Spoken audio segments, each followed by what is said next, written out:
Dikalkulasi secara aktuaria, ketika diterbitkannya Peraturan Presiden Nomor 75 2019, itu sudah bisa meng-cover kecukupan pendanaan JKN kita sampai dengan 2021 sebetulnya.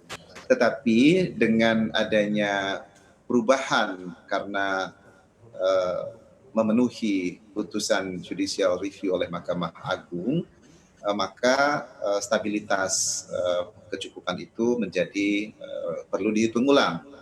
Nah, dengan adanya kenaikan atau penyesuaian terkini atau kenaikan yang lebih rendah yang ditetapkan dalam Perpres 64 ini, diyakini bahwa tahun 2021 ini akan terjadi keseimbangan pendanaan. Artinya kelancaran pembayaran ke rumah sakit itu akan meningkat dan akhir tahun 2021 diprediksi tidak akan terjadi lagi defisit atau mungkin serendah-rendahnya. Tapi tadi pertanyaan Mas Gibran tentang apakah ini satu-satunya cara, sebetulnya tidak. Jadi ada cara lain, yaitu pemerintah misalnya menutupi kekurangan pendanaannya. Tetapi kalau dilihat di sisi lain, sebetulnya pendanaan dari pemerintah dengan membiayai iuran sebanyak 139 juta peserta itu juga sudah tinggi.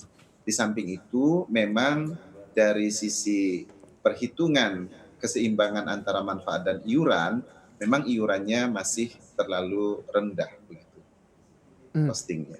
Ya, iurannya masih terlalu rendah untuk menutupi kos produksi dan juga menutup utang jatuh Betul, tempo dari betul BPJS sekali. Kesehatan, begitu ya Pak Ahmad Ansori. Sehingga untuk Nah, menyehatkannya, memang salah satu cara yang dipilih adalah untuk menaikkan iuran ataupun secara berkala, ya, secara 2 tahun yang tadi Pak Ahmad Ansori katakan. Yang menjadi pertanyaan juga, benar. ada rencana untuk penghapusan kelas begitu Pak? Tidak ada lagi kelas 1, 2, 3. Dari kacamata Anda, seperti apa sebenarnya kalau tidak ada kelas lagi, apa yang menjadi pembeda antara misalnya orang yang membayar iurannya berarti bisa dikatakan semuanya sama begitu Pak angkanya? Ya. Jadi memang benar Mas Gibran, penyelenggaraan sistem jaminan kesehatan di banyak negara itu mempersyaratkan atau best practice internasionalnya adalah kelas layanan yang sama, ward yang sama di hampir sebagian besar negara. Nah nanti kalau JKN kita sudah mengadopsi kelas standar, di mana saat ini masih menerapkan perbedaan kelas 1, 2, dan 3, gambaran pembiayaan juga akan berubah, akan lebih mudah keseimbangan pendanaan itu dicapai. Dengan catatan memang ada banyak hal yang harus dilakukan penyesuaian. Dan yang perlu kita semua sama persepsinya, sama pemahamannya,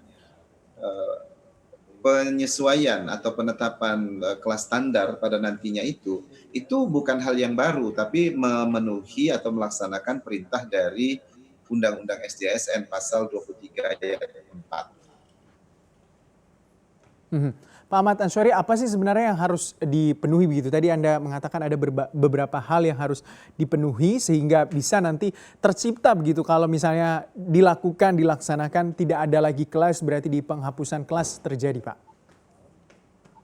Iya, kelas standar itu sendiri perlu ditetapkan apa saja definisi kelas standar. Jadi tidak cukup mengatakan bahwa ini kelas standar. Mengapa pilihannya seperti itu? Lalu standar medisnya harus sama. PNPK itu harus diterbitkan oleh Kementerian Kesehatan. Setiap penyakit, jenis penyakit, tindakannya itu sudah distandarisir gitu.